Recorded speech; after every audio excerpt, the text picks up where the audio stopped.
person whose conduct they are judging and ask how things would appear from their perspective. Now, that does not mean a requirement exists to condone or approve. The fundamental duty is to understand. And that is so true with regards to the needs of our judges, of all judges, basically, to understand what it is and who it is that they're dealing with. The duty to understand was also something that former Chief Justice of Canada, Dixon, spoke about in the speech that he gave in 2000. And he talked about the fact that the role of a judge, properly conceived, inevitably involves an attempt to understand the nature of the individual and the society in which she and he lives. Law is manifestly one of the humanities, for it is concerned primarily not with abstractions, but with human beings. So there's a need to ensure that we basically understand that in exercising our role as judges, that we need to be aware of the nature of the individual and the society in which we live, and also that law is not concerned primarily with abstractions, but also, but really with human beings. So understanding the society and communities we live in is an important aspect of being a judge. And, you know, in Canada, as well as many places around the world, the change has been unbelievable in the last number of years. When I started judging 28 years ago, my task was a lot different, and the way I did my task is a lot different than I do it today. And that's because there have been a number of changes in our country, and I suspect many of yours. There have been a shift in demographics, culture, and the immigration and diversity of the individuals that we serve. In Canada, we've experienced a rapid shift in our demographics of the population. Aside from our multicultural heritage and people living out there, there's also been significant immigration resulting in cultural changes, societal changes involving things like feminism, ethnic diversity, religious diversity, and sexual orientation, and gender diversity. The impact of technology, obviously, is another change that is just monstrous. Judges must not only be aware of such social change, but also discuss how to respond to it. Secondly, in Canada, in 1982, the Canadian government repatriated the Constitution so that we have now a Canadian Charter of Human Rights and Freedoms. And that particular charter gives to judges a far more active role in ensuring appropriate public policy and fundamental value choices that affect our society as a whole. There's greater, as well, thirdly, there is in Canada, and I suspect elsewhere, a greater expectation amongst the Canadian public that judges be accountable with regards to the decision. In other words, they want us to act in a way that basically legitimizes not only our role, but also the rule of law. Ultimately, what we do impacts the Canadian public's influence or confidence in the justice system as a whole. And judges must consider the repute of the justice system in everything that they do. These are important factors in designing any appropriate judicial education program. And we must remember that judging is not an exercise of cold reason, uncontaminated by personal views and perceptions. We must always be aware that judges have our own personal perceptions and views, and we have to make sure that judges understand that so that they can deal with that and certainly consider it as they make decisions. This goes to that duty to understand that judges need to follow. There's also a requirement that judges have an appropriate diversification of perspectives and experience.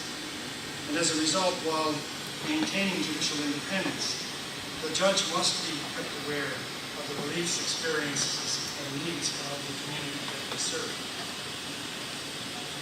All of this is sort of, first of all, placed in our minds and in our thought process as we began to design a program that dealt with mental health. And when we were designing this particular program, it wasn't just specifically for mental health, it was also for other programs wherein we might involve the community. So I'll go now to a discussion about the program planning and the structure.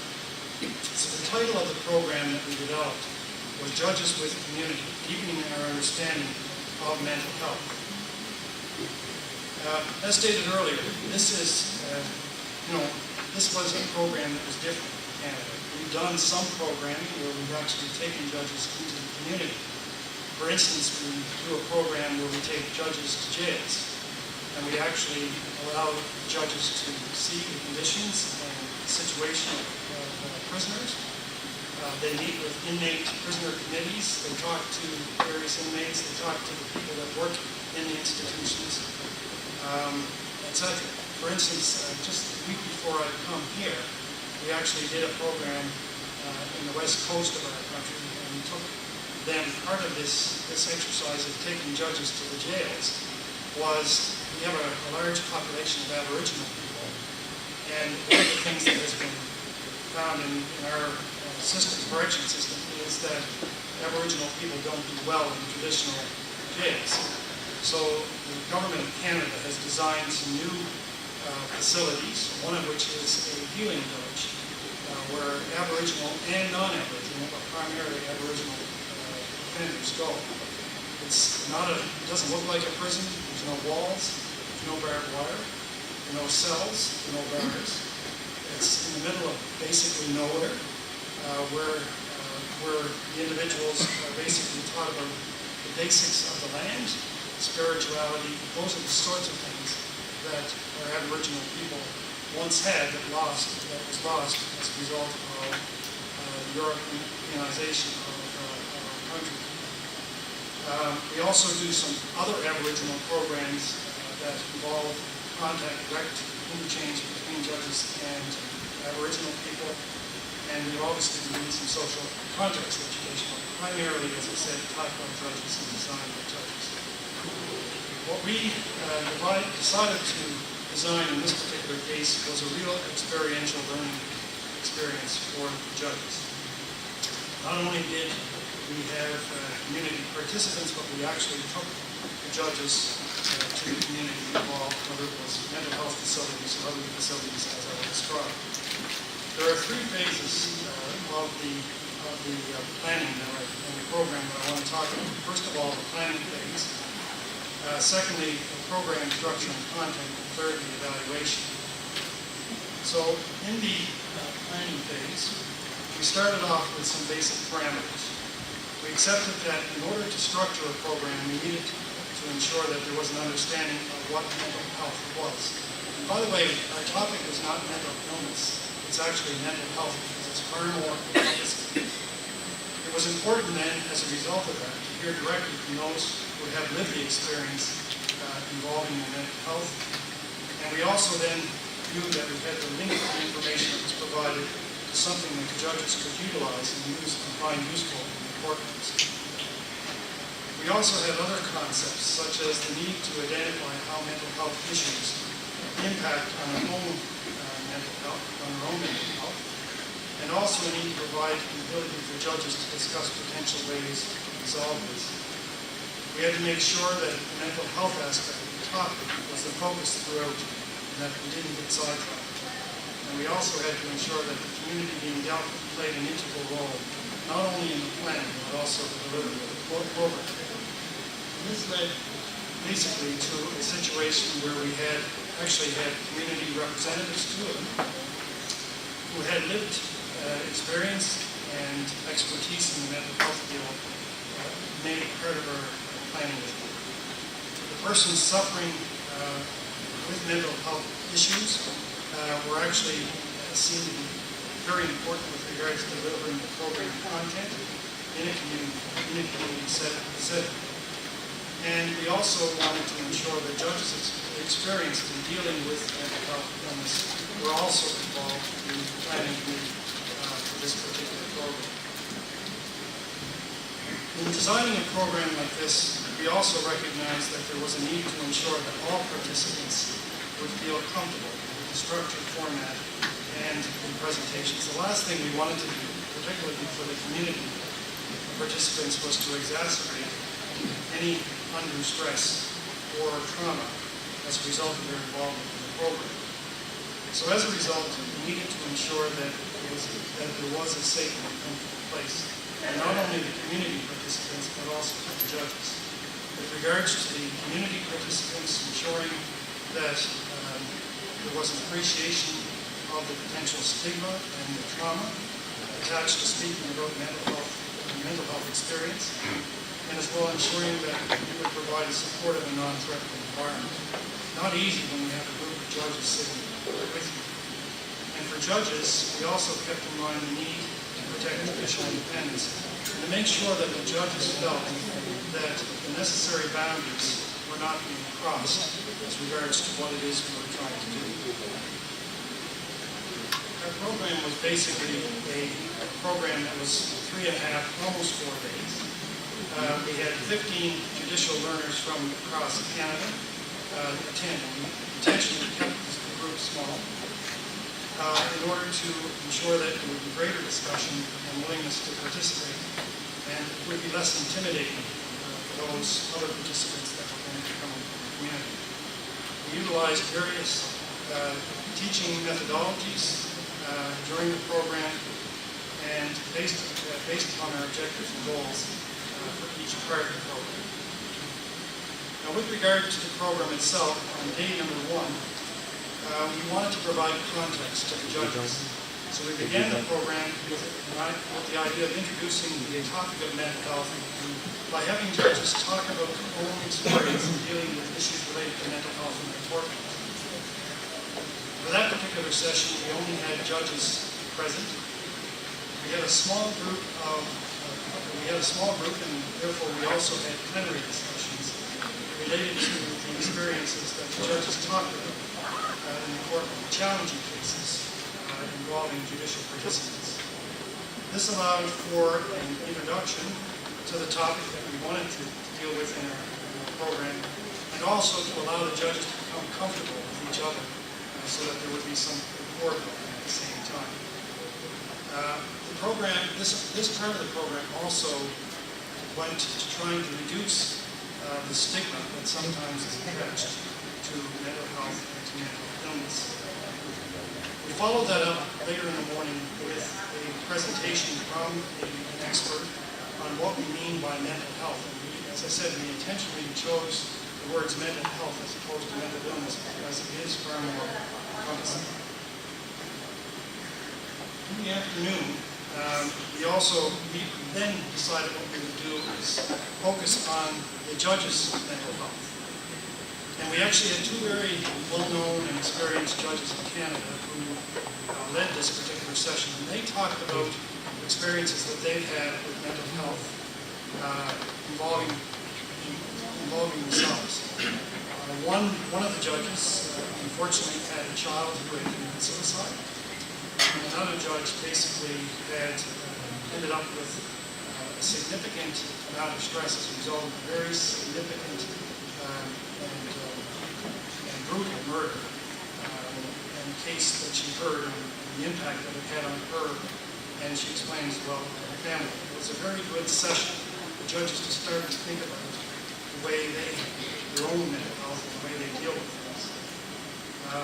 We then had a plenary session that involved the judicial participants, and we tried to explore with them what their mental health issues might be, or how well they were. And we utilized the clicker questions so that it was an anonymous response, but we were showing results in the courtroom. This generated quite a bit of discussion between the judges, and we actually had one judge who indicated that for the last 20 years he had been suffering from a significant mental illness. We then did a session about red flags and resilience, so the judges would be better able to deal with their own mental health. And all of this was done basically the first day to ensure that judges had a level of comfort in listening to the mental health agreement that we would meet the following day. The final part of the program was preparation for day number 2, because that's where the judicial interaction began. And the way that it was done was we did what we call a circle session. And I'll talk a little bit about that in a second, just to give the judges a heads up for the next day. That evening, something else we don't normally do at the NDI is we also had a dinner with a speaker. And this speaker was a registered psychologist. She was a filmmaker. And she happened to be the granddaughter of a judge, a federal judge in Canada. And she was an individual who was suffering from schizophrenia. And she talked about her illness and its impact on her life. And she spoke about her continued day-to-day struggles to stay well and to function. Doing this session, we struggled with this actual session, but this was a very good move on my part. She was an excellent speaker. And usually judges try to get out quickly after the dinner. On this particular occasion, they started to ask questions. And this session actually lasted almost to 10 o'clock at night, which is really unheard of for sessions. She was an excellent presenter.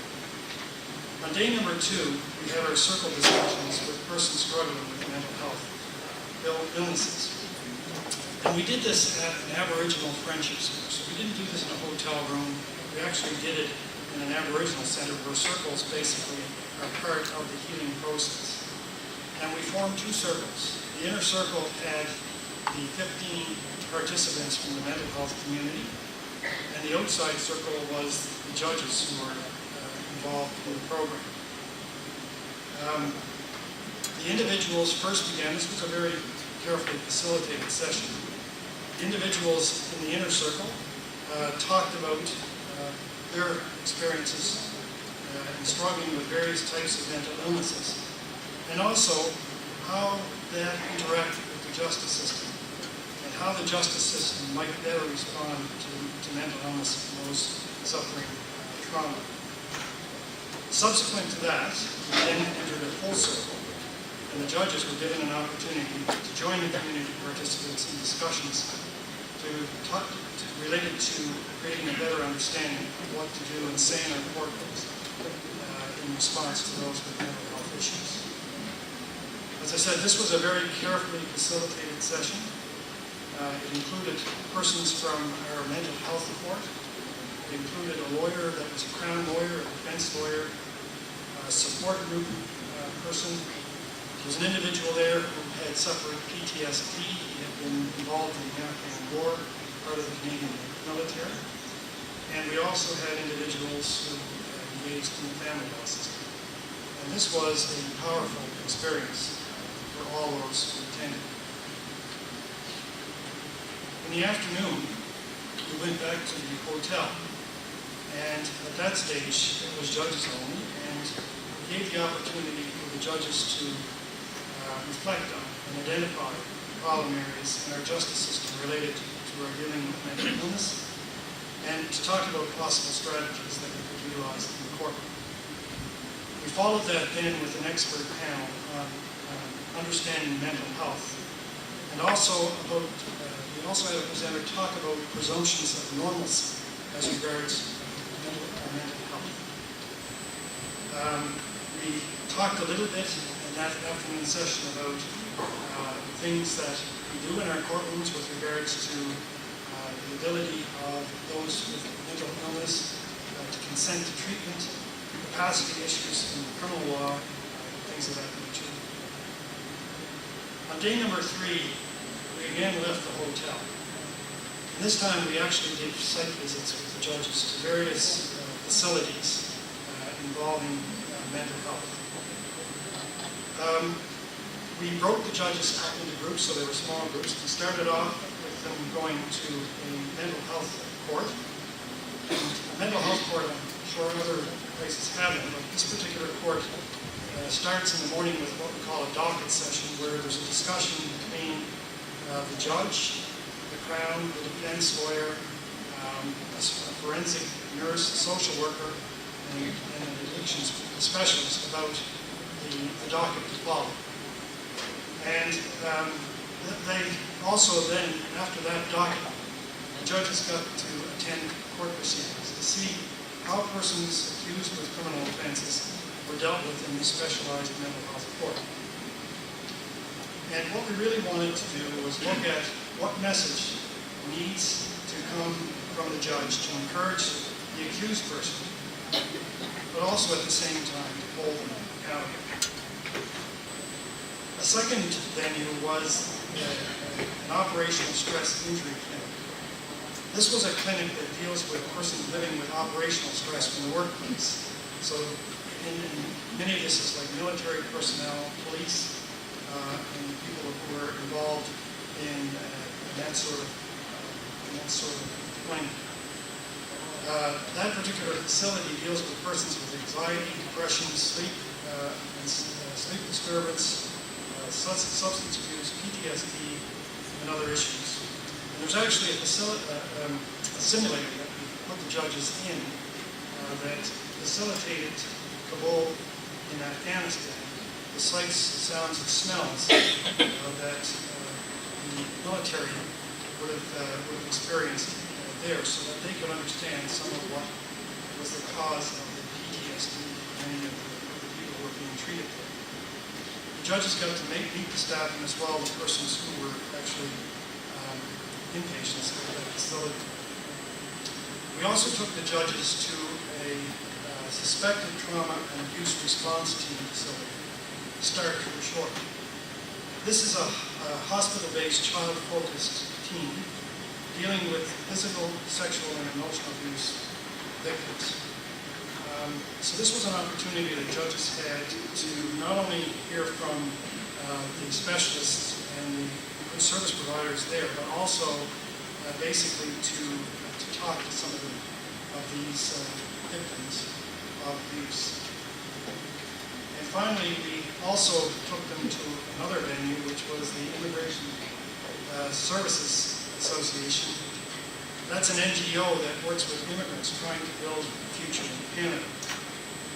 And that gave the judges an opportunity to learn of their reality, residing in a new country, and for many of them, with a different language, different resources, values, and culture. So, in day 4, we wanted to do a sum up. So this was a session with judges to discuss how court participants experience the courtroom who are mental health consumers. We did a session, first of all, presented by experienced lawyers and as well a judge of another mental health court, talking about what works and what doesn't work, skills-based learning for judges, how to conduct proceedings in a way that wouldn't exacerbate mental illness or cause under stress or trauma. We then followed that with a short session on what to ask for if you were looking for some sort of an assessment of mental health status or other assessment of the court. This led into a discussion by the judges of a toolkit that they could take away to improve their responses to mental health issues in the court. This was actually developed by the judges in the session at that time. We actually produced this for them and provided it to them subsequent to the program. And then the final part of the program was we entered the circle. And at that particular time, we gave the judges an opportunity to discuss and reflect upon what it is that they saw, what it is that they learned, and how they felt about the process. With regard to the reactions to the program, I can say to you that it was a very, very well-received program. 100% of the judges either graded the program as excellent or very good. There was positive feedback as well from the community participants. They felt that they were being heard, and they appreciated the opportunity to do that. And we also, I think, learned that we were able to achieve our objectives of ensuring the judges had a better understanding of mental health, some practical tools and strategies to use, and also it gave us a formal approach as well to community interaction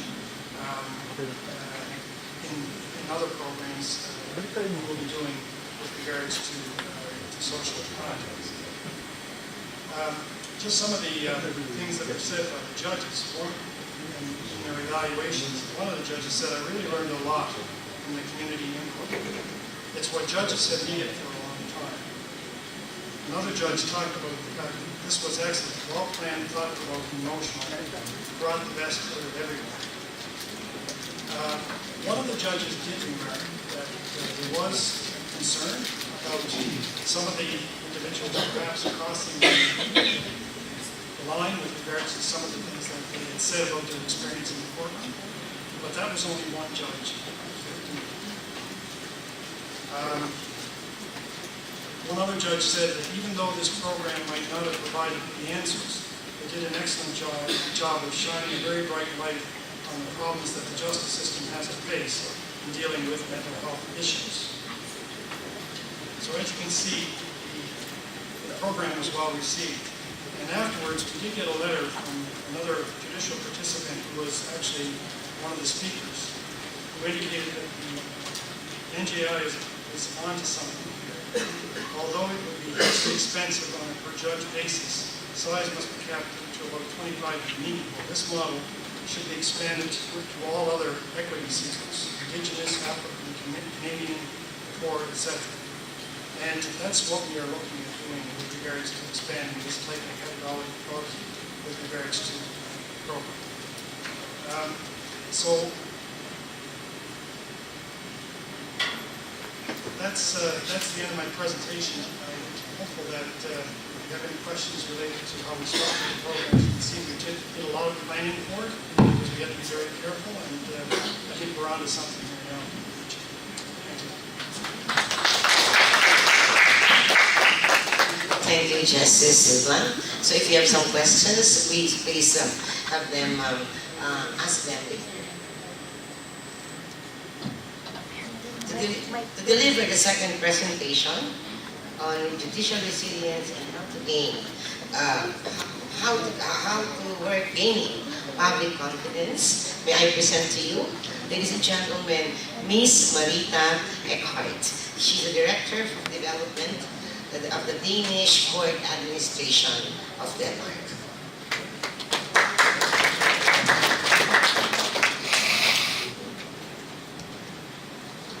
Good afternoon, ladies and gentlemen.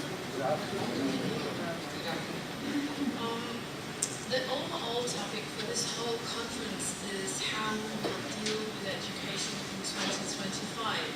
Now that is a long time from now.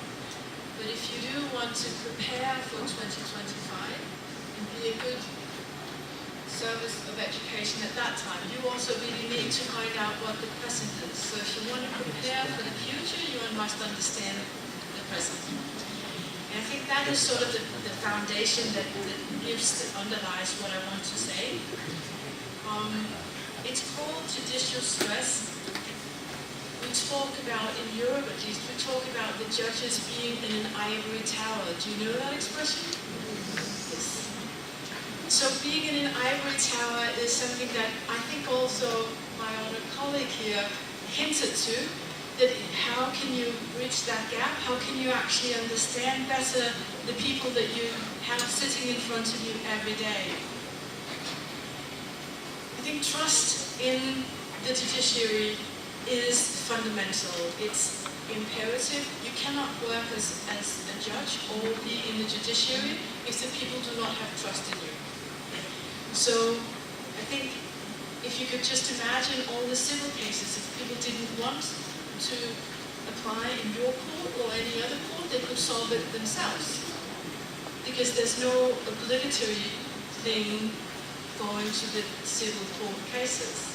In the penal cases, of course, you would have to be there present. But if the people actually meeting before you did not feel overall that they were treated as it should be, we would face a completely different problem. So trust is an underlying and very, very fundamental thing for the judges and for the judiciary. This is the picture you see here.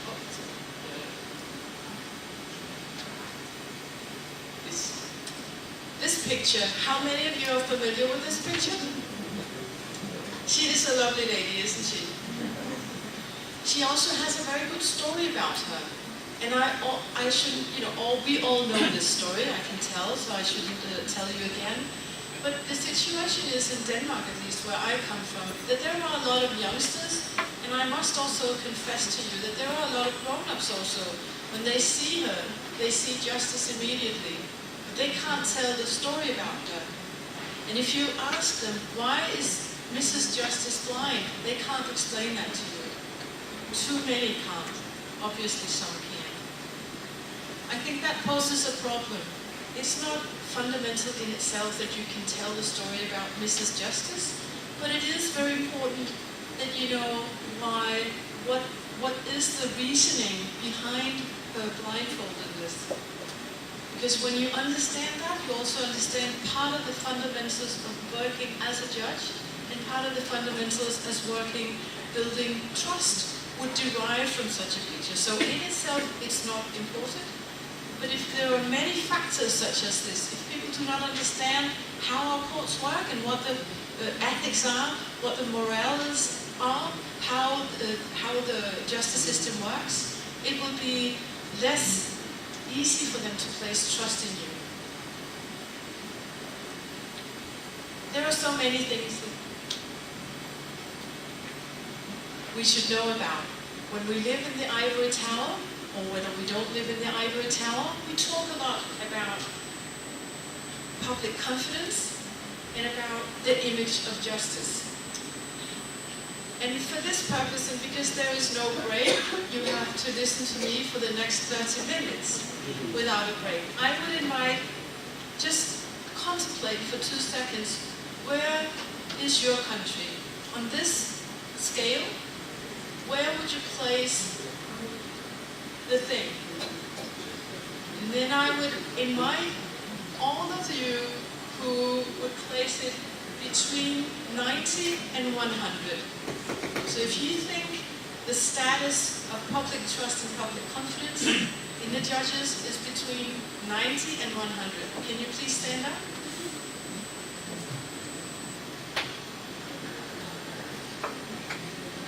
Now, no one is standing up. Is that because you already had your exercise? Or is that because we will try the next one? Who would place the arrow here between 75 and 90? So 75 and 90. If you ask the public, would they have trust in you and your judiciary and your judges? Yes. Good to see. Maybe there are a bit more of you? Yes? Good. I'm glad to see that. Thank you. Please have a seat again. I will not make the rest of you stand. You will have to stand in the break. But I do think it is a very important thing that you once in a while you actually consider, pause for yourself, what is the temperature here? What is the temperature of the trust in my country, of the confidence in the judges in my country? And how can I as a judge play an active role?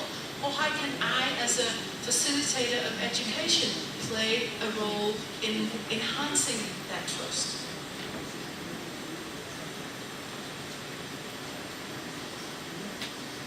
So this will be the session objectives. I would like to talk to you about what judges can do to build and promote trust, and how you can build and promote confidence in the judiciary. And the first thing is obviously to understand. Do you understand who you're dealing with? Do they understand you? And how would you get a picture of that? You would actually, as my proposal, you would have to be curious. You would have to ask someone, because you can't see that. When you're on the bench, you can't see that. So you need to ask someone. We did in Denmark a year and a half ago. We had a whole conference on this subject. So we invited a lot of the politicians in one session. We invited a lot of media people in one session. We invited our professional people, the attorneys, the district attorneys, etc. in one session. And we invited also the professionals professors of the university in one session, and we all asked them, what are the components of trust? What are the components of public confidence in the judges? And of course we did that because if you were to work with it, you need to understand those components. These were the sentences that we got back. Now some of these you will realize are the core values of the court, and the core values of how we are. So one is, what value do the courts actually provide? Well, one value is, maybe the most important value, is that the courts secure law and order. The courts secure law and order. If there is no law and order, there can be no growth. So I think that is the fundamental thing for all of us. We make the structure. The other thing was that the courts are also a protection for the individual. That's also sort of a core value. This is what we do. We actually do protect the individual. That is part of the reason that we are here. The next two statements that we got did not have to do with the core values. It had to do with things that people didn't really understand. So it had to do with, one was, when you rise for the judge, why would you do that? Is that because of him as a person? And obvious the answer is no. You don't rise for the person standing there. You rise for justice. So it's justice that makes you rise and not the person.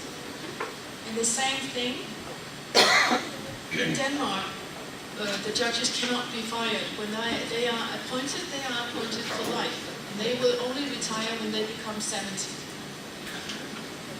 I know that it's different in the States, for instance, at least for some of some of the judges, but I believe that there are many other countries like Denmark where you also are appointed for life. And in times of trouble and when the country really have difficult times, people will look at the judges and they would say, why are you appointed for life? I can get fired tomorrow. Why are you so much better than me? Why should you enjoy this protection if I cannot enjoy this protection? And I think therefore it is very important also to be aware and tell the story that this is not because of you as an individual judge. It's not a protection for you. It's protection for the citizen. It's for the citizen's sake of the citizen that you cannot be fired. That's the reasoning. I know, again, there are lots of other ways to do this, but in Denmark, this is the way we do it. I know the Philippines, you do it as well. I think you also retire when you're 70. Yes. So it's not for you as individuals. This is actually for the protection of the individuals that you judge. So those kind of stories came out during the conference, the stories of the values that we provide and the stories that we need to tell. The stories that we need as judges to tell, and therefore that we need to train the judges to tell when they perform as judges. So we asked them all, what is trust actually made of? What are the fundamental ingredients here? And there is the perceived and the real independence. There's the level of forecastability. Are you actually able to forecast or predict the outcome of the case? Because if you are, again, you are providing justice, respect, and order. And again, without order, there can be no growth. So forecastability is a very important factor as well. There's also the knowledge of the system, and there's whether you understand what the judges do or not. And that goes back to what we talked about before. If you don't understand what the judges say to you, it's more difficult to actually learn or take into account what he says. You respect him more if you understand what he says. There is also just the fact that control is very good, but trust is very much cheaper. So there's that. And overall, there's the factor, is it a better deal to trust, or is it a better deal not to trust? So if you're a farmer, is it a better deal for you to trust? And it is a better deal for you to trust if all these things are in place. Because if it's not in place, you cannot make the forecast, and you cannot move from there.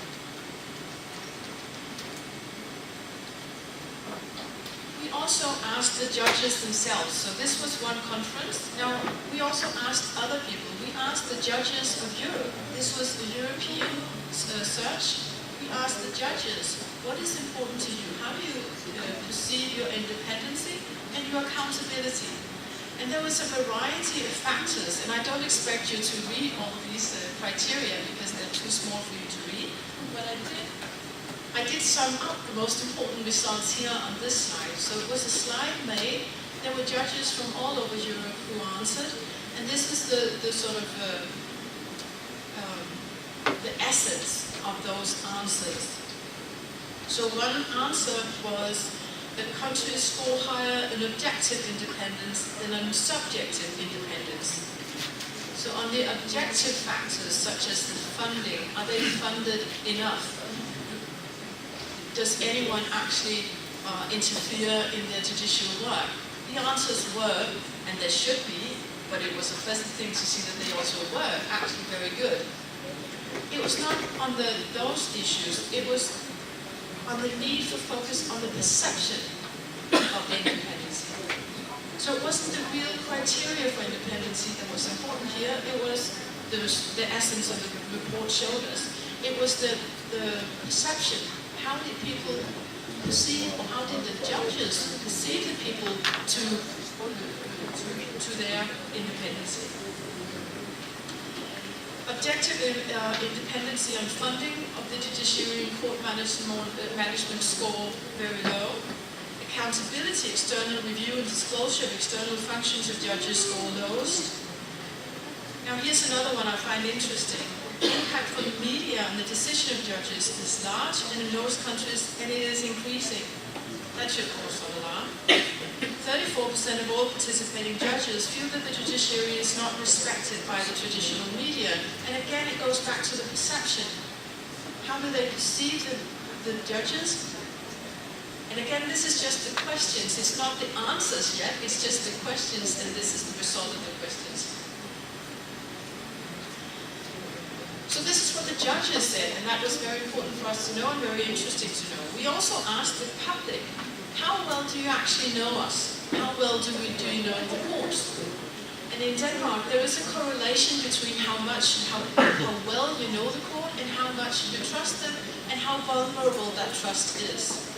And the thesis is the more you know about the courts in real, the more you also stand up for the courts when there is one decision that you could not understand, or one court case that you would think that was a very strange result.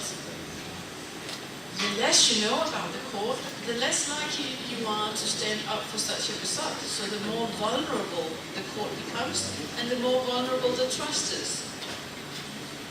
And so in Denmark, it turned out that there was a certain amount of people who knew what the Danish courts were, and they are here depicted in the green, and I put just an arrow so you can see which one was the Danish court. There was a large portion of the people who were yellow, so they knew about the courts, but they did not know the courts. They knew about the courts, but not the courts. The difference here being that if you know about the court, your trust is more vulnerable if you know the courts. So that was a thing that was interesting as well. At the end, the reputation that we have in the courts, we also asked people about that. And we were measured in Denmark that we have a robust reputation. Could be worse, could be better. Could be worse, could be better. So what could be worse and what could be better? And the dimensions that were measured here was the services of the court, it was the development of the court, it was the workplace. Is it a good place to work? It was the ethics of the court. It was the accountability, and it was the management. So those factors were measured. And those factors showed in all, I could have looked for a picture here who would have revealed visually what the reputation was about the Danish courts. But I wasn't very proud to do so, so you can only have it in your head. Because the Danish courts is perceived as being very accountable, which is the fundamentals. So on that, we were very happy. But it was also considered very old.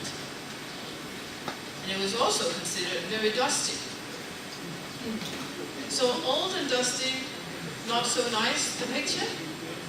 Accountable, very nice picture.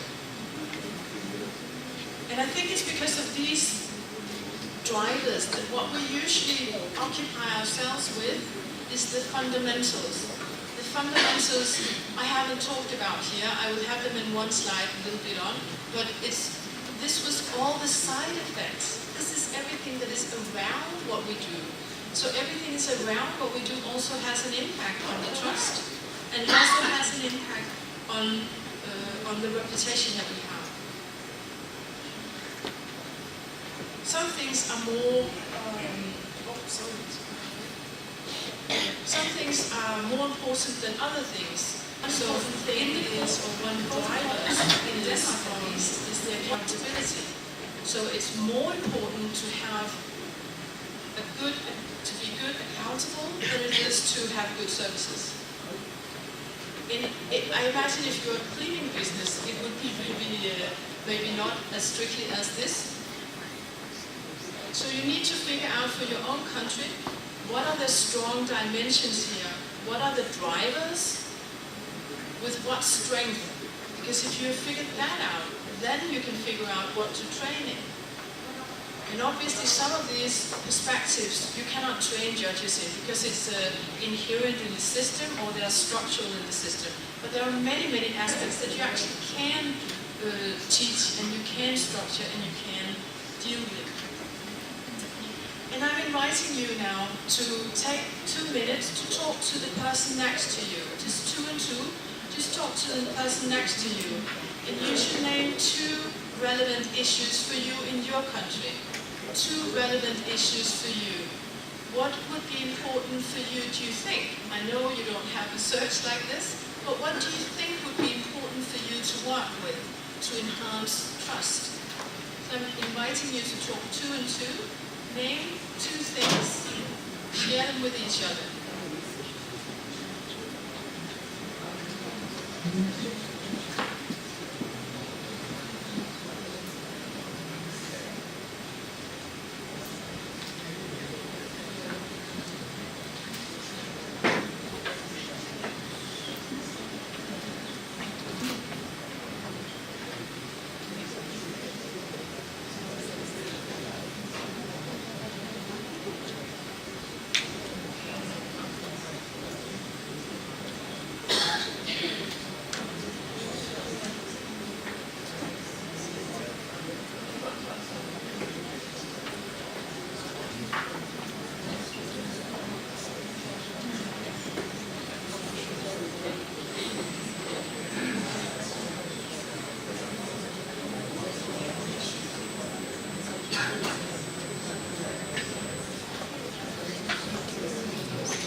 Maybe a volunteer? Could you tell me what you talked about? Just two words, please. Good, please.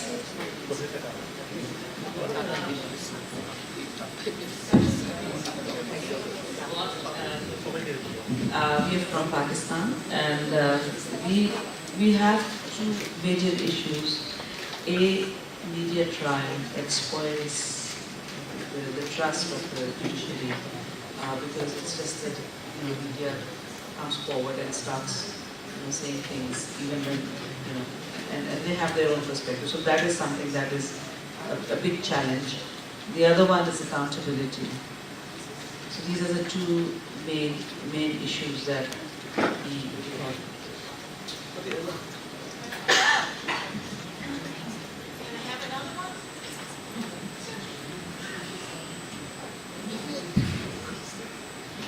Good afternoon. I'm Justice Mindara Grulia from the Philippines. My colleague and I talk about the performance of the judges and the justices. Now, when we talk about performance, we refer to the cases. There's a time frame within which the cases are to be decided. For the appellate courts, they have 1 year. And for the regional trial courts, they have 90 days. So if the cases are decided on time, then the performance is good. And if the cases are decided on the merits, then the better. So I think it's all about performance, and this performance, it has to be conveyed to the media, as was mentioned. I think that's all. That is a very good example. I think in the time plays a more and more vital role. Where 20 years ago, it was even more important that you reach the correct answer or the correct verdict. Where nowadays, time also actually plays a role in how you're perceived. So if you're not timely, you're not perceived trustworthy. I think so that's a very important thing. And I think also, like my own colleague here said, 20 years ago, he performed his duties a little bit different than he does today. Maybe not concerning that issue, but I think it is correct. Time has a very important factor. Can I have one last one, please? One last one. Is anyone from this room? Yeah? You want to go?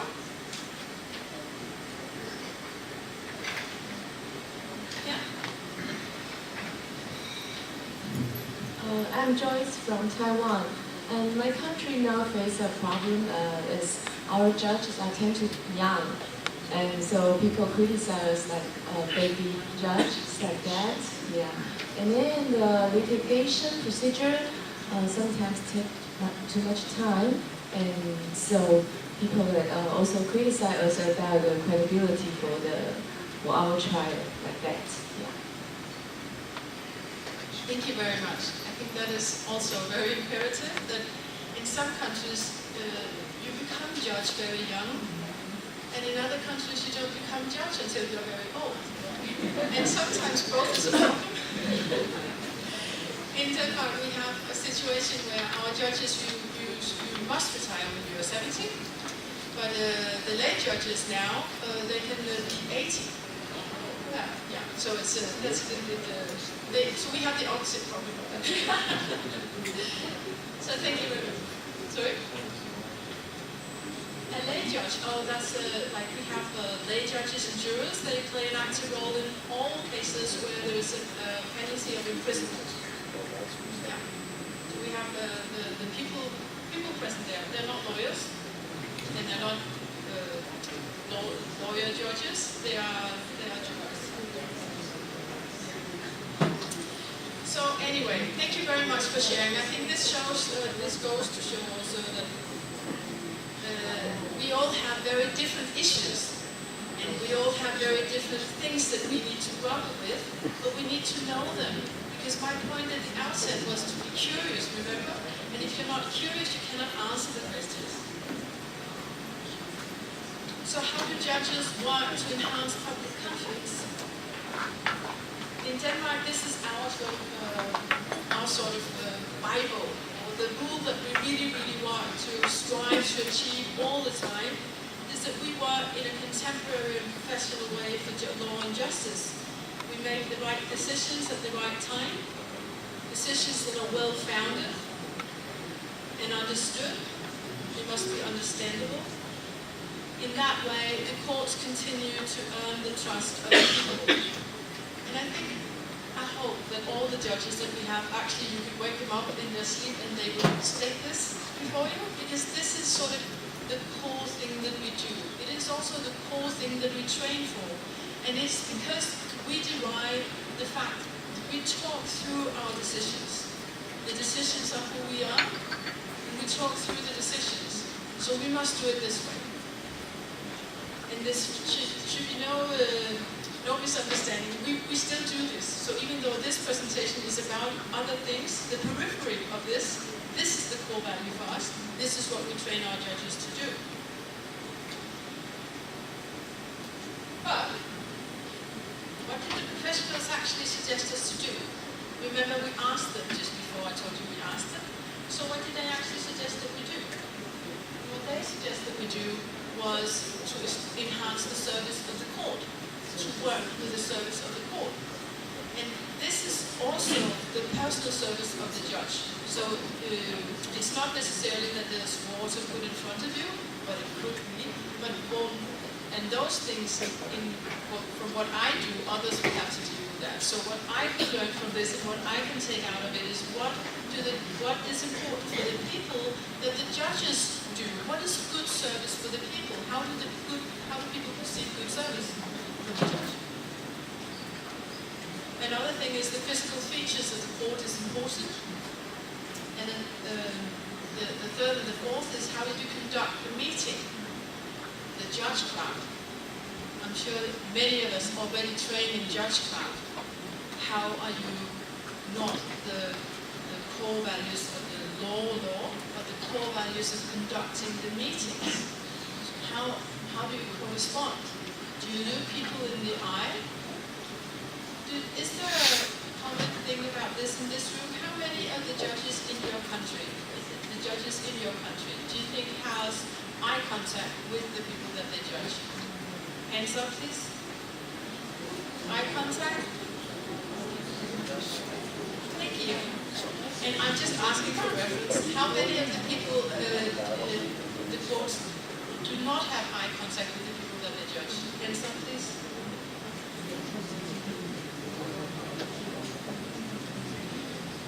So in Denmark, this is not actually a resolved issue. I cannot tell you exactly I can tell you what they ought to do, but I cannot tell you what they actually do. This study would help to facilitate, to make the learning habit. If you don't know what you're training for, you can't train. So this is to find out what is important to train for. And of course the decisions, is a whole matter in itself. It should be understandable. How many languages in one sentence before punctuation? How many words in one sentence before punctuation? Did you ever consider that? Does your country have a policy for that? How many words can you write before you must make punctuation in a sentence?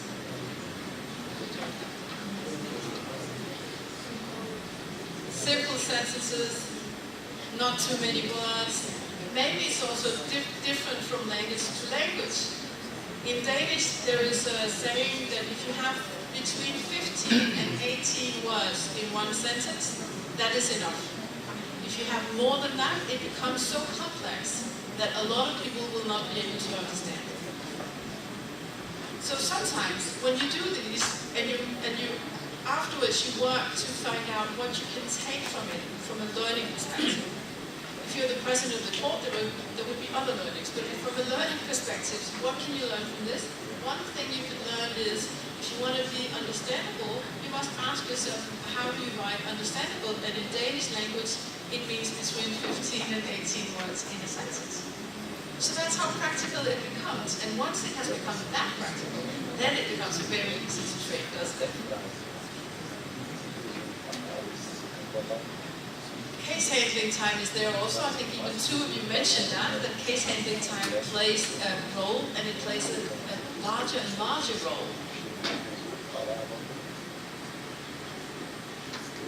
We asked the other group also, the reputation guys, the ones who made that. They asked also, what could they do? What are the good things to do about this? What should we work with? And I just highlighted two here, because again, some of the results are not interesting if you want it out of a learning perspective, but if you have other functions in it. And one is communication. Cannot be said enough. How do you communicate? And one is, how do you treat citizens with respect? How do you treat citizens with respect? Now we know now that there's a study abroad that if you visit people that look like the people that you actually judge, maybe that will make you encompass them easier and accommodate them easier when you actually are on the bench. But there are other ways of doing that as well. So many ways to do that, but very important to work with. I will give you a very specific example here. It's children at the court. We have 2 years ago, we worked with a strategy because we wanted to find out what our goals should be for the next 4 years. We talked to many people, and one of the persons that we talked to, he was a social worker. And the social worker, he told us the story that he lives from going with typically youngsters to the court, accommodating them there, being there during the trial, and he takes them back to where they live. Very few of them live with their parents. Very often they live in other facilities. So he told us that this time he went with the youngster. He was, I think, 23, so it's not an 18-year-old youngster. He was a grown-up, but still a young person, 23 years old.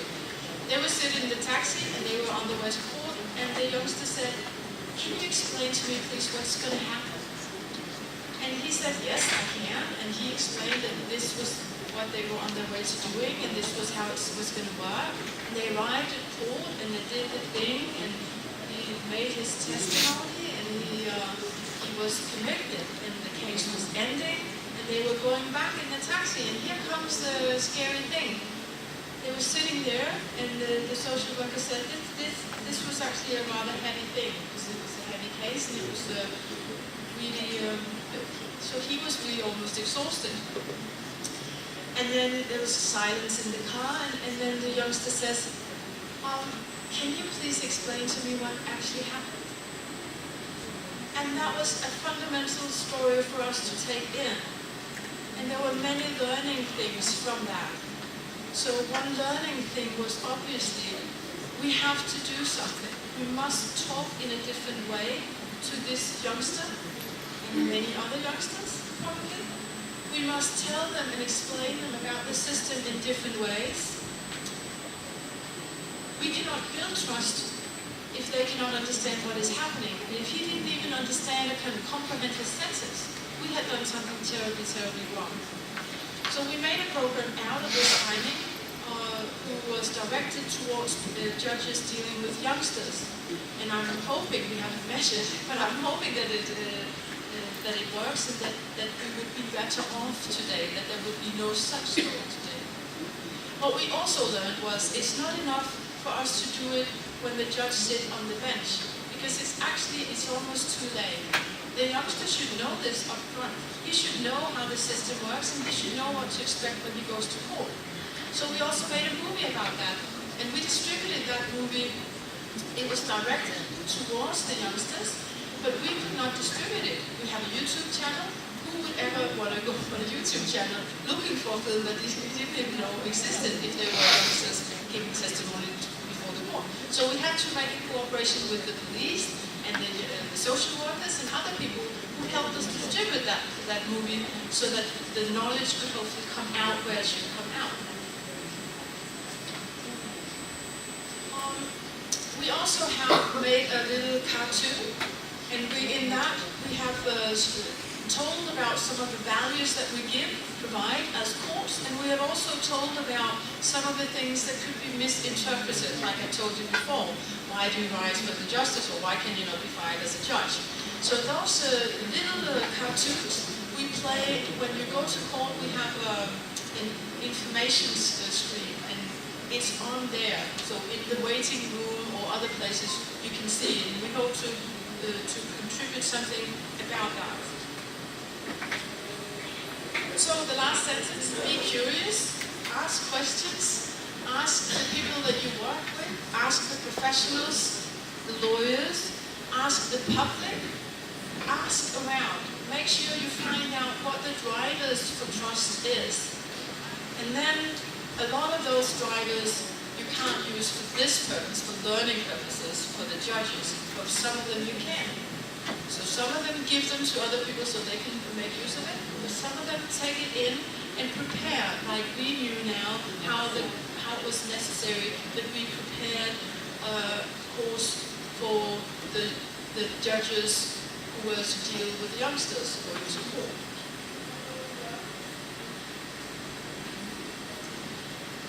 Be curious about your own course. Come and ask me questions if you have questions about the Danish course. I thank you for now.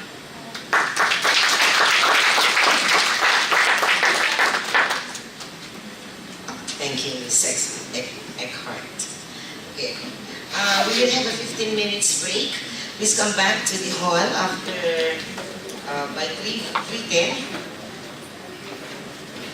So if you have the same time, so you come back to the hall at 3:10. There will be snacks which are reserved on you. Please come back for the last session, which will interest us all.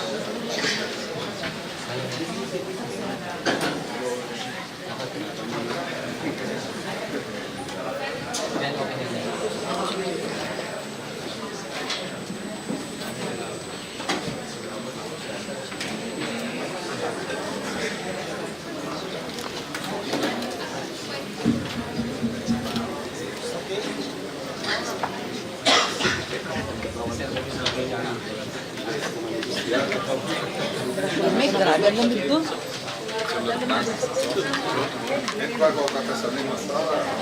Hein? A gente volta para essa mesma sala?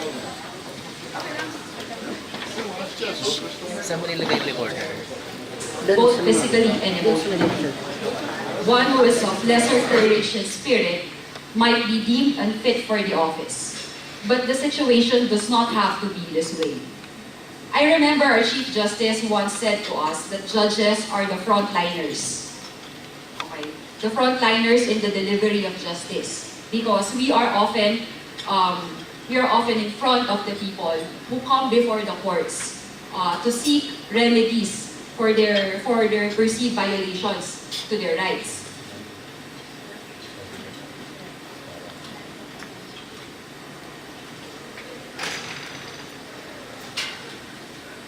The previous speaker once said that judges live in an ivory tower.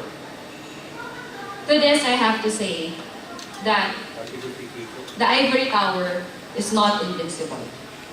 In 2015, 4 judges died while in actual service. 2 of them were gunned down within a span of 2 weeks. 1 judge only served for 2 years and 5 months before his life was ended by bullets. Judges speak through our decisions. We judges, we speak through our decisions. But sometimes these decisions are misinterpreted. And because of the misinterpretation, our lives are often endangered. Now, as I've said before, I will be discussing the international instruments in relation to personal security and its role in furthering judicial independence. We look at the International Covenant on Civil and Political Rights. Article 14.1 of the ICCPR provides that in the determination of charges against an individual, he or she shall be entitled to a fair and public hearing by a competent, independent, and impartial tribunal established by law.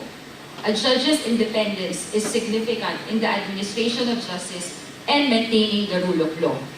If you look at the United Nations Declaration of Human Rights, this article is further echoed in Article 10. These international instruments, we have ratified or acceded to it. The Philippines has ratified or acceded to it. And when a state ratifies or accedes to the instrument, it is obliged to recognize and apply the appropriate laws to ensure its fulfillment.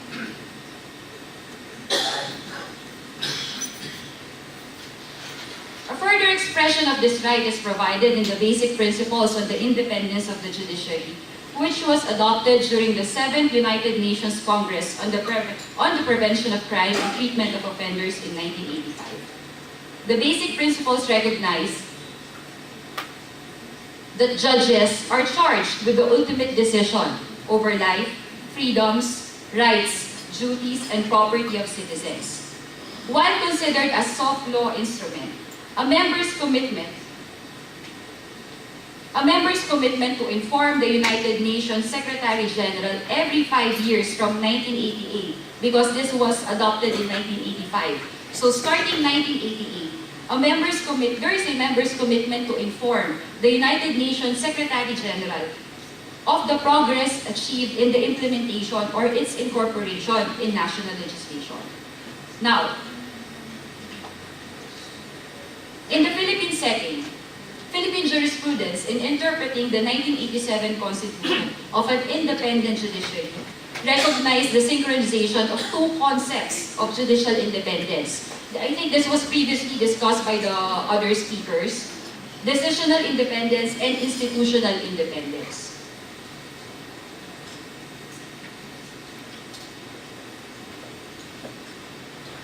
Decisional independence, this refers to a judge's individual ability to render decisions free from political or proper influence and based only on the facts and applicable law. While institutional independence, this describes the separation of the judicial branch from the other branches of the government. Now, this observation, this was shared also by the former Chief Justice Shirley Abrahamson of the Wisconsin Supreme Court. She mentioned individual judicial independence, which seeks to ensure a judge's ability to decide cases with autonomy and within constraints of the law. A judge has this kind of independence when he can do his job without fear, without having to hear, or at least without having to take it seriously if he does hear criticisms of his personal morality and fitness for judicial office. Institutional independence, on the other hand, this is similar to the first concept. It focuses on the independence of the judiciary as a branch of government and protects judges as a class. We have a truly independent judiciary.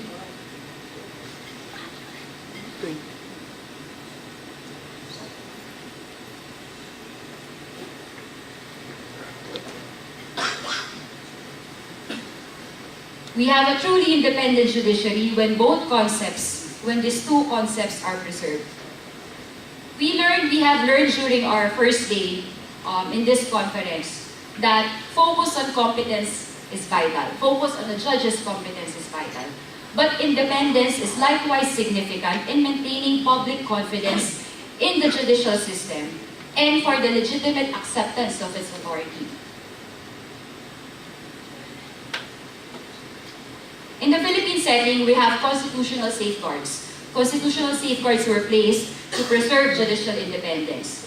For example, Congress cannot by law deprive the Supreme Court of its jurisdiction, undermine judges' security of tenure, or alter the composition of the Supreme Court. Judicial power is vested solely in the courts. Judicial power as similar also, or As similarly understood in other jurisdictions, this signifies the duty of the court to settle actual controversies and to determine whether or not grave abuse of discretion amounting to lack or excess of jurisdiction has been committed by any branch or government instrumentality. Now, we remember the words of Justice Jose Laurel in answering the accusation that there is encroachment and superiority on the part of the judiciary in exercising this duty. It is a duty assigned by the Constitution. It is a duty assigned by the Constitution, and the court shall not shirk from the performance of its sacred obligation. This was mentioned in a case decided by the Supreme Court with respect to the constitutionality of the Philippine Truth Commission in 2010. Okay. The ponente therein mentioned the words of Justice Laurel. And when the judiciary mediates to allocate constitutional boundaries, it does not assert any superiority over the other departments. It does not, in reality, nullify or invalidate an act of the legislature, but only asserts a solemn and sacred obligation assigned to it by the Constitution to determine conflicting claims of authority under the Constitution and to establish for the parties in an actual controversy the rights which that instrument secures and guarantees to them. Going back to the constitutional safeguards, the Supreme Court exercises administrative supervision over all courts and judicial personnel. In the Philippine setting, salaries of judges cannot be decreased cannot be decreased during their tenure, and members of the Supreme Court can only be removed through the process of impeachment. The Supreme Court likewise has the sole authority to promulgate rules concerning the protection and enforcement of constitutional rights, pleadings, practice, court procedure, and admission to the practice of law, and increasing the underprivileged access to justice. Recently, this was reiterated in the case of Estipona versus Honorable Lobrigo. This is actually relevant to our RTC judges because the jurisdiction to hear violations of the dangerous drugs law is vested in the second level courts. In this case, the Supreme Court declared as unconstitutional the prohibition on plea bargaining with respect to dangerous drugs cases. This was just decided in August 15, 2017. Suspended for now, Judge, but because there is an MR. In any event, this is an example, or this is a reiteration of the sole authority of the court to promulgate rules concerning practice. A discussion on Philippine judicial independence will not be complete without remarking on fiscal autonomy. I am confident that even in foreign jurisdictions, fiscal autonomy of the courts is recognized. If I'm not mistaken, this was also mentioned during the session on judicial training institutions by the speaker from Germany and Israel. Fiscal autonomy in the Philippine setting is realized through the Supreme Court and Bank and its head, the Chief Justice. Essentially, it refers to the freedom from outside control, a guarantee of flexibility to allocate and utilize resources with the wisdom and dispatch that their needs require. Commissioner Christian Monsod once mentioned during the deliberations of the 1987 Constitution that the whole purpose of the provision on fiscal autonomy is to protect the independence of the judiciary while at the same time not giving the judiciary what we call a position of privilege by an automatic percentage. In the seminal case of Benson versus Belon, as I have previously mentioned, fiscal autonomy was described as a guarantee with respect to the full flexibility in the utilization of funds and resources. I have previously pointed out certain international instruments on judicial independence like the ICCPR and the Basic Principles. Let's go to the Beijing Statement of Principles on the Independence of Judiciary in the Law Asia region. This specific specifically touches upon the magnitude of adequate funding for the judiciary, and that it must be given a high priority in the allocation of resources. The courts may not be obstructed from their freedom to use or dispose of their funds for purposes germane to judicial functions. So if the judiciary is to perform its primary function of dispensation of justice, it must be able to command adequate resources for that purpose. However, fiscal autonomy and independence and judicial independence are often undermined by low levels of budgetary outlay, the lack of provision for maintenance and operating expenses, and the reliance on local government units and the Department of Justice. Mary mentioned earlier with respect to objective independence as to funding. Okay, that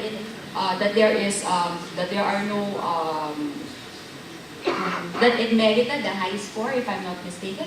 Okay, here in the Philippines, unfortunately, it is on the opposite side of the spectrum, so to speak. This is a table reflecting the percentage in the national budget of the percentage in the national budget of the budget apportioned to the judiciary. Despite being the third co-equal branch of the government, the judiciary enjoys less than 1% of the total budget for the national government.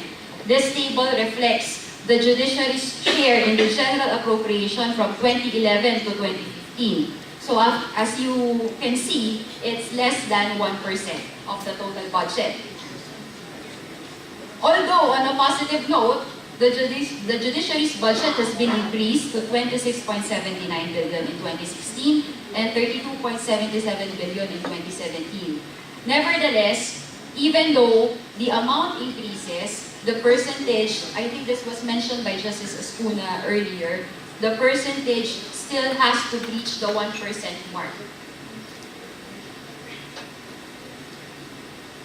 This is a valid point to make because if you look at Procedure 5, which is basically a guideline on the effective implementation of the basic principles on the independence of the judiciary, it specified that adequate resources includes offering judges appropriate personal security, remuneration, and emoluments. If the judiciary suffers from lack of funding, then certain aspects of court operations or certain aspects of court management, such as personal security, may not be given that much attention. I also invite you to look at the Bangalore Principles of Judicial Conduct, which recognize the core values of independence, impartiality, integrity, propriety, equality, competence, and diligence. This was generally intended, the Bangalore Principles of Judicial Conduct, these were generally intended to establish standards for ethical conduct of judges. The principles are also expected to assist members of the executive and the legislative branches and the lawyers and the public in general to better understand and support the judiciary. In fact, the Philippines' new Code of Judicial Conduct is modeled after the Bangalore Principles. Now, we look at Value 1 on independence. It says therein, judicial independence is a prerequisite to the rule of law and a fundamental guarantee of a fair trial.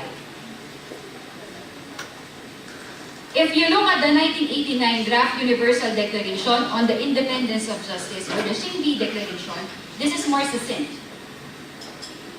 It says therein in Principle 19 that executive authorities shall at all times ensure the security and physical protection of judges and their families.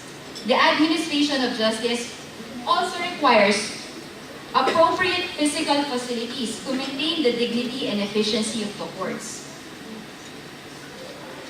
In Europe, we have the Council of Europe Recommendation number R9412 of the Committee of Ministers to Member States on the Independence, Efficiency, and the Role of Judges. It provides for the proper working conditions. Principle 3. All necessary measures should be taken to ensure the safety of judges, such as ensuring the presence of security guards on court premises or providing police protection for judges who may become or are victims of serious threats. The U.S. Conference of Chief Justices and the Conference of State Court Administrators likewise issued Resolution Number 17 in 2005. The resolution states that actions must be taken necessary to raise the visibility of the vital importance of court security needs with the public, the court community, and intergovernmental parties. Now, we mentioned personal security, court security, judicial security. In essence, judicial security. Who is responsible to protect? Who is responsible to protect judges? Who is responsible to protect the judiciary? Who is responsible to protect the judicial system or the judicial process? In a 2010 extrajudicial killing audit, the results provided that judges comprise 2% of the total number of victims of extrajudicial killings.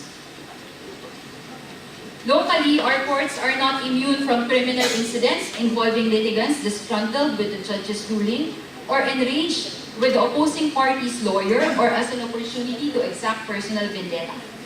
So, we have incidents of 2016 Mati City Hall of Justice shooting incident, in Zamboanga del Norte, Bulwagan ng Katarungan shooting incident. We have the choking incident involving a detainee, an accused person already, a convicted person, and the public prosecutor. Of course, the 2013 shooting incident in the Palace of Justice in Cebu City. 2008 RTC Manila shooting incident. And the 2007 hostage-taking crisis at the Taguig City Hall of Justice. Bomb threats also abound. While most have been reported as hoaxes, the fact that the threat has been issued remains, regardless if the threats were a success or a failure.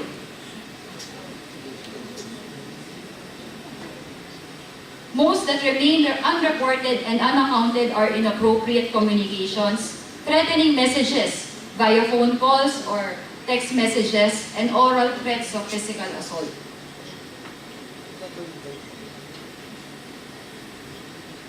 The concept of personal security should not only pertain to the judicial person but should likewise include court security.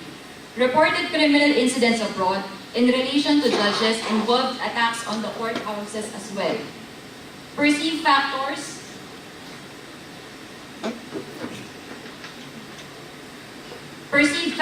that contribute to the trend: courthouses are in poor condition, there is no point of entry screening, and the movement of the parties in the courthouse. Usually, there is no separate entry or exit for judges. When they enter the courthouse or when they enter the facility, if they enter at 8:30, we usually start our hearings here in the Philippines at 8:30 in the morning. If they enter or if they arrive around 10 minutes before 8:30, chances are litigants will be walking along with them to the elevators or to the stairs. So there is no segregation. Okay? So the movement the physical movement of the parties and the court employees in the courthouses there is no security protocol with respect to movement.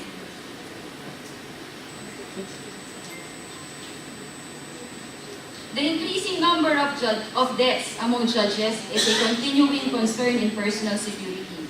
So far in the Philippines, 28 judges have been killed in office. Most killings were committed in public, suggesting an aura of impunity from the perpetrator. These were observations made, and if my fellow judges from the Philippines would remember, this was mentioned by Judge Jaime Santiago in his lecture during the conduct of personal security training. The observations that most killings involving judges were committed in daylight, inside the judge's residence, or near the judge's residence or place of work. Some also occurred in commercial establishments or parking lots, national roads or highways, or onboard public or private vehicles. Each time an incident of this magnitude happens, court hearings and processes are disrupted, and the conduct of judicial business is greatly altered out of fear. Traditionally, security is a concern of the executive branch.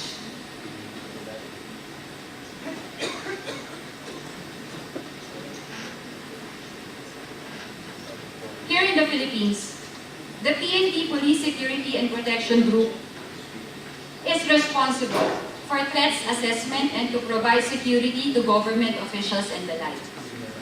But that should not be a case. It should be a shared concern with the judiciary in the lead. Attacks on judges are also acts of hostilities against the institution.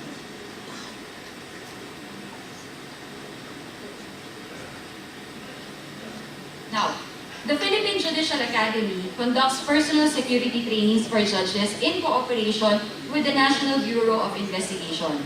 Certain guidelines have also been placed with respect to acquisition of handguns.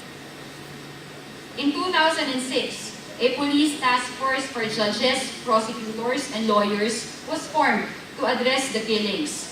Unfortunately, up to now, the minds and the bodies responsible for the judges' deaths have yet to be brought to justice. The Office of the Court Administrator previously issued interim rules on handling threats against justices and judges. Long-term objectives included the drafting of a comprehensive security manual for the courts and the creation of a task force for the judiciary protection. The passage of Republic Act 9946 in a way also provided a form of security for the judge with respect to his family. Republic Act 9946 provided for the benefits accorded to a judge if he is killed while in the line of duty or while in actual service. Now before Congress, I think our Philippine judges are familiar with this. There are legislative proposals on hazard pay, expansion of survivorship pension for the families of the slain judges, or their designated beneficiaries.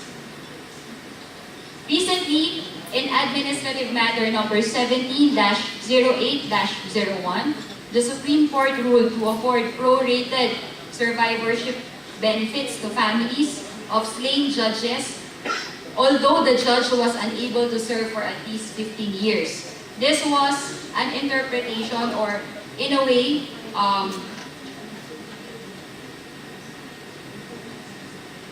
this was an interpretation of RA, or Republic Act 9946. Previously, RA 9946 was interpreted to allow the survivorship pension to the surviving wife or to the families of the slain judges, provided that the judge was able to serve for at least 15 years in the judiciary.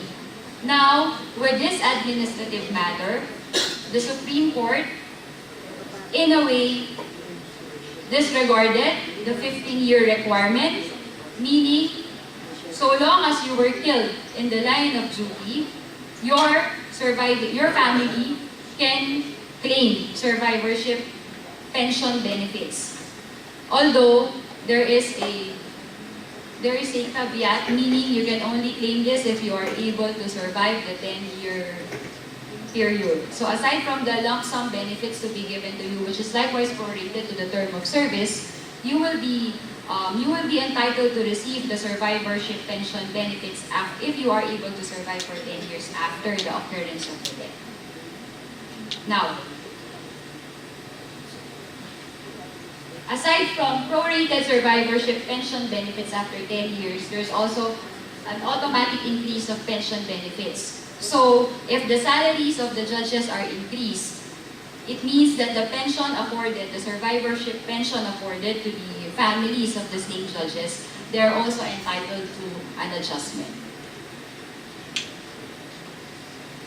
This is to ensure, the ponencia mentioned that this is to ensure that the families left behind by justices and judges who had chosen a career in the judiciary are amply protected.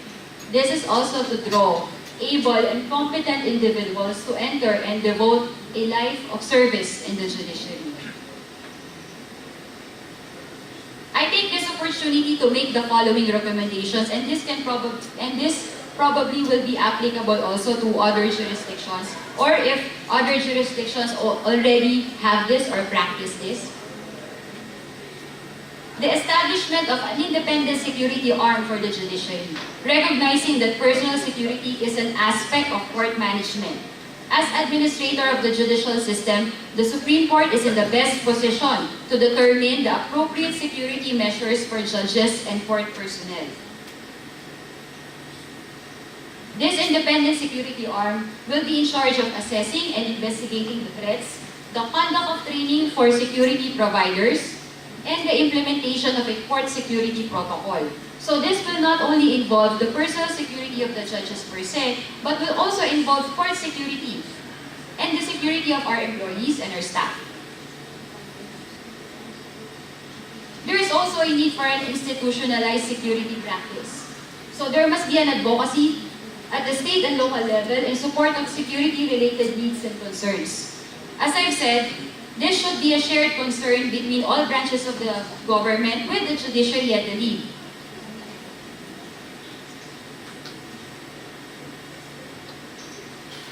There should likewise be a national information database to collect data on judicial threats and attacks and analyze the same. I have read before that this was also a recommendation, if I'm not mistaken, in Nevada and California. I think we have representatives from the National Judicial College. You can correct me on this if I have confused the states, but there is a recommendation among personal security and court security experts that there should be a database, a national information database to collect data on judicial threats and to analyze or to make certain profiles with respect to the perpetrators. Now, in the Philippines, of course, we advocate, or I also advocate for the continuation of the personal security training for judges. But there should be a next level, okay? Because personal security does not only involve physical security. There are other aspects of security, like for example, security in the internet, security when we access our Facebook profiles, security when we log on to our email accounts. So how are we protected from that?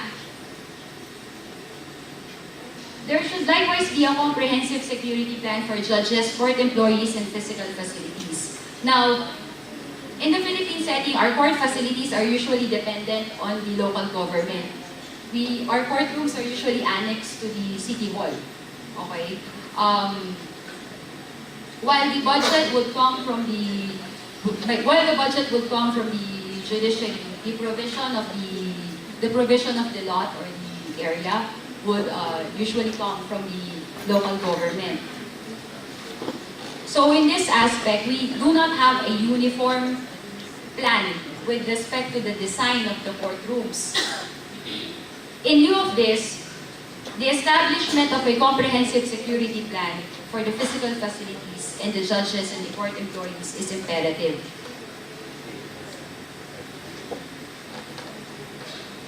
In closing, I would like to leave you with the testimony of Judge Joanne Lefkoe of Illinois before the U.S. Senate Committee in 2005.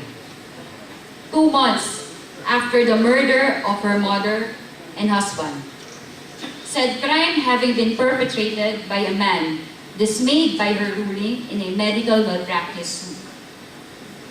Without fearless judges, where are we as a nation? I have no doubt that each of you is equally committed to this idea. Your voices as elected officials are magnified. Judges, by contrast, speak most often through their decisions.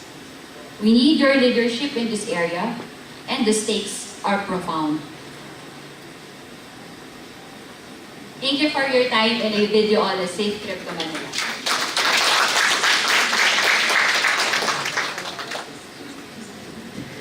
Okay, thank you, Judge Sia. We still have 10 minutes for open forum. So if you want to ask questions, please approach the mic or get the mic. Please identify yourself and the country where you belong or the office where you are connected. So all our speakers here are ready to receive questions from you. So are there any questions? Okay, madam, please. Hi, good evening. My name is Homa Chuktai and I'm a judicial trainer from the Judicial Academy in Islamabad. My question is towards the Philippines presentation. I'm quite interested to find out because obviously judges are threatened, they're at threat, they're threatened, and their lives are at stake as well. In Pakistan, they are given security, and the high courts, they look after the district judiciary themselves and the superior courts. There is a whole mechanism. Having said that, my security is beef. I've been trying to look for, are they taught, if you have something like this, how to deal with them physically, self-defense. Also, they should not use the aggression first, how they need to deal. So this is my question. All right. Okay, to answer your question, we have personal security training for judges. Okay, it is the Philippine Judicial Academy which conducts the trainings in collaboration with the National Bureau of Investigation.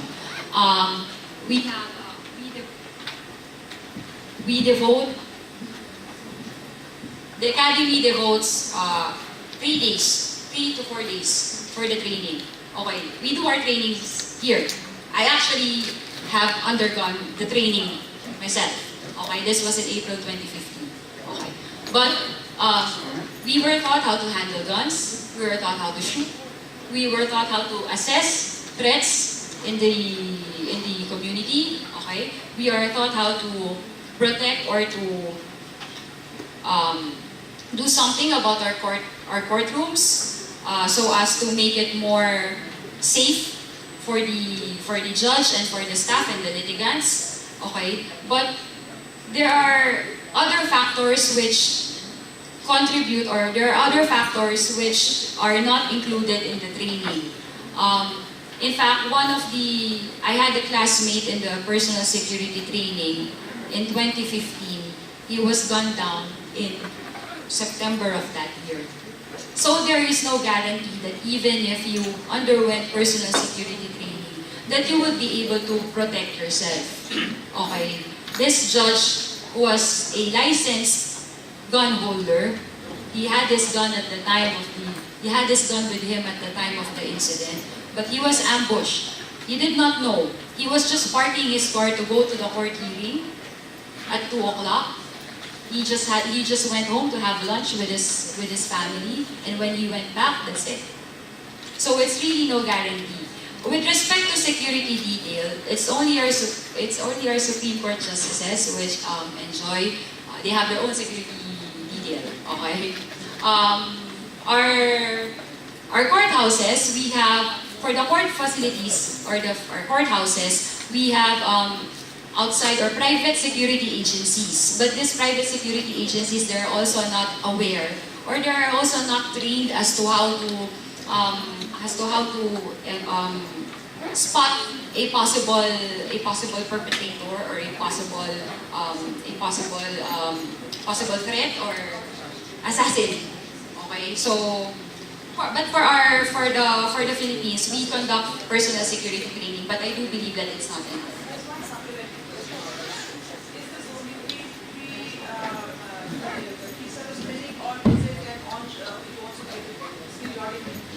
No, it's a one-time training. That's it. That's why I said there should be a next level. Yes. Okay, it should not just stop at that. Absolutely. Okay, so we have another question from our gentleman first. Please identify yourself.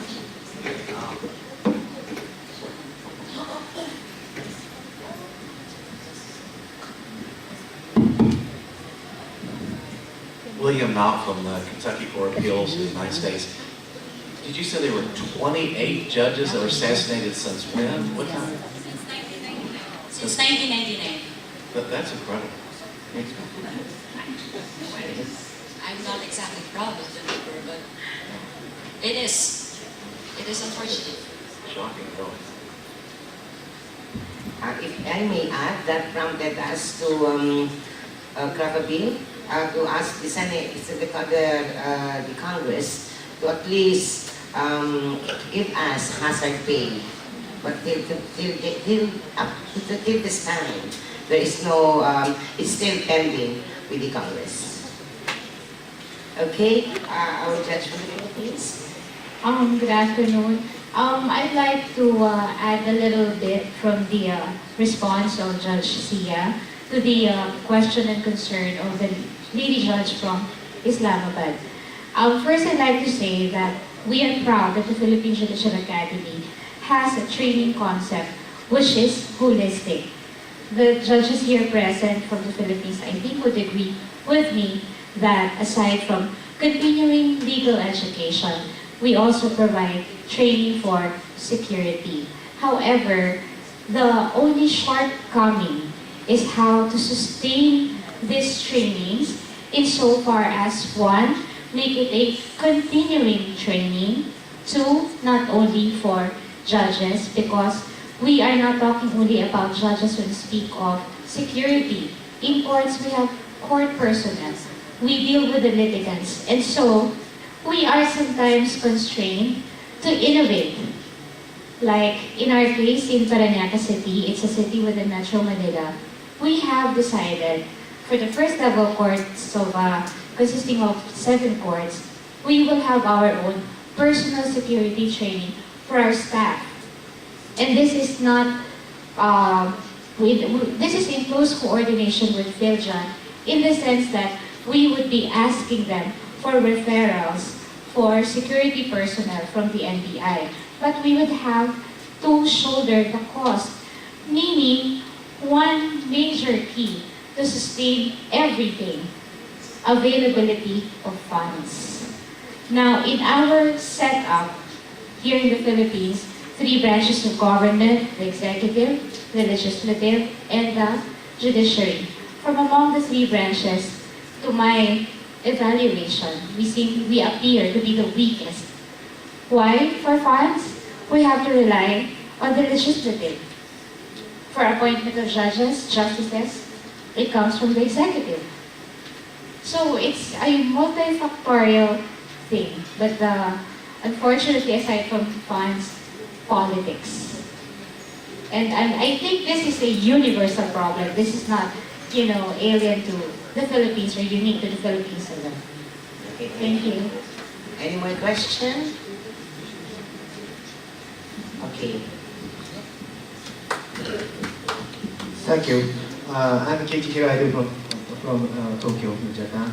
And I have a question for the justice program. And the program you presented is very suggestive and very informative. And so, it looks to me to the number of the participants is limited. So my question is how many times per year do you have such kind of program, and or do you have any shorter program, or do you have any future plan for such kind of a program?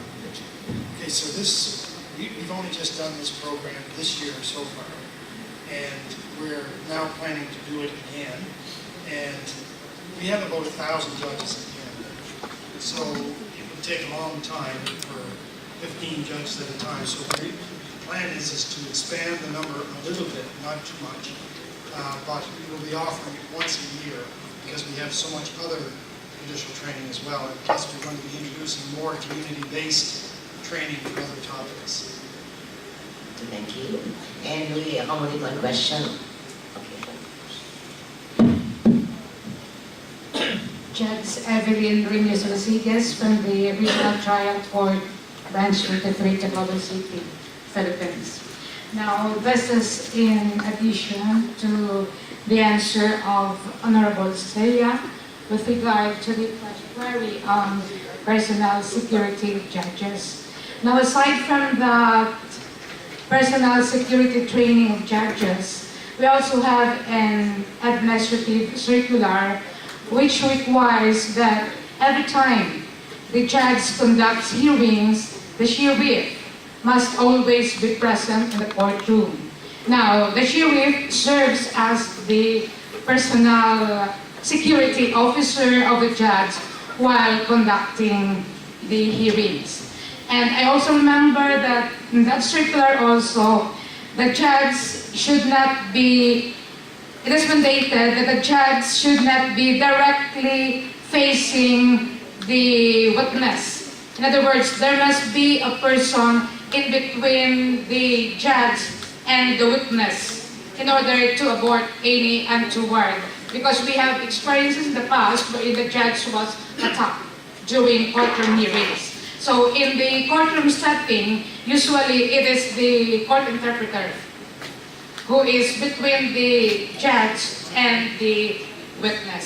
So this is just in addition to the answer of the Honorable Sia. We have circulars to that effect coming from our own Supreme Court. Thank you.